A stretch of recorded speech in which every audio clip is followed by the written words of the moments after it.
Although tanning might be a hot summer trend, researchers have found that continual unprotected exposure to the sun's ultraviolet rays can not only damage skin cells and DNA, but can also trigger a chain of events such as premature aging and even skin cancer. Linda Talbot of Kansas City, Missouri was misdiagnosed twice after locating what she believed to be a simple age spot on her face. I had a place on my cheek that was diagnosed in Wichita by a dermatologist as an age spot, and he used liquid nitrogen to do what they called then burn it off. A few years later, I was in Richmond, Virginia, and trying to wash what looked like a tiny little piece of mascara from under my eyelashes, and it didn't come off. After a course of 6 weeks, Linda says that pinpoint black dot under her eye grew to the size of a purple raisin. The very next morning, I was coming out of the shower and had washed my hair, and when I wiped the mirror off, I saw that I had blood running down my face.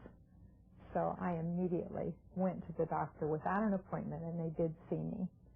And when the dermatologist walked in, he said, "How long have you had that?" And I said, "Almost 6 weeks." And he said, "Do you know what melanoma is?"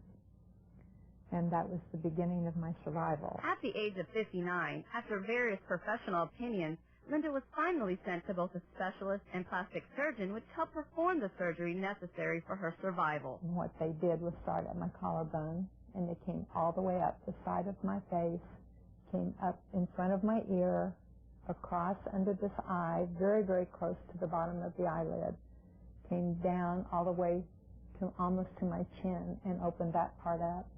They were able to get both of the melanomas, and they got clean tissue all the way around. Linda said she received frequent blistering sunburns while playing outside all day as a child.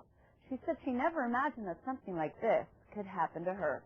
Now, Linda is dedicated to educating others on cancer awareness and prevention and has developed her own program. I developed a program called Save Your Skin, Save Your Life, and I go as an advocate through American Cancer Society and then also just on my own to schools, and I do health fairs, and I talk to students and give them information about how to protect themselves. Linda says she takes all of her surgical and post office pictures, such as this one, to warn the young adults of the damage that unprotected sun exposure can cause. If you're looking for an alternative to tanning, Erica Stain from South Beach Tanning in Broken Arrow has a solution. A lot of people are concerned about skin cancer, different types of skin cancer, melanoma, one huge one in general. A lot of people don't have time to tan. You know, they're getting ready for a wedding, they're getting ready for prom, and certain occasion, you know, going to the lake on the weekends. They come in, get quickly airbrushed and look great for the weekend. Some of the ways to minimize risks are slip on a shirt. Choose shirts and pants to protect as much skin as possible. Slop on some sunscreen. Choose a sunscreen with sun protection factor of 15 or higher. Slap on a hat. Choose a hat that shades the face, neck, and ears.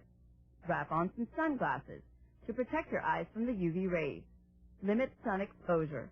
Stay out of the sun between 10 a.m. and 4 p.m. when UV rays are the strongest.